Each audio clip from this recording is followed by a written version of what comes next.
suddenly started vomiting all over the place, the effort of which, and I quote, pushed out about half a teacupful of the brain, which fell upon the floor. He didn't say what they did with it after. I'm picturing his dog just running over and immediately scarfing it down, then being plagued with the memories of a human railroad worker for the rest of his life. One day he said, "You know what, kid? You're alright. Say, how's about we ditch this musty old mausoleum and go back to my place?"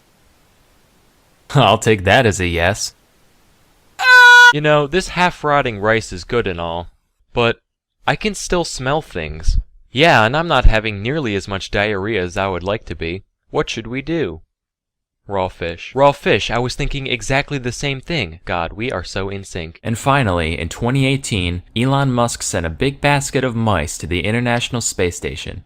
Just, you know, 'cause he can. If you were a deckhand on an invaded ship and you were stupid enough to fight back, you wouldn't be dancing around doing flips and shit, none of that. Instead, they'd probably shoot you in the stomach with a flintlock pistol, kick you to the ground, chop off your shoulder blade with a hand axe, gouge out your eyes with a marlin spike, wind your intestines around the prow, and then toss your twitching body overboard. The slogan was, gnaw on a Slim Jim for minutes on end, grinding it between your molars while the gallons of salt turn your mouth into a desert until the mangled hunk of flesh in your mouth is just soft enough to be shoved down your greasy fucking pirate throat without tearing a hole. Elena, there's something I must confess.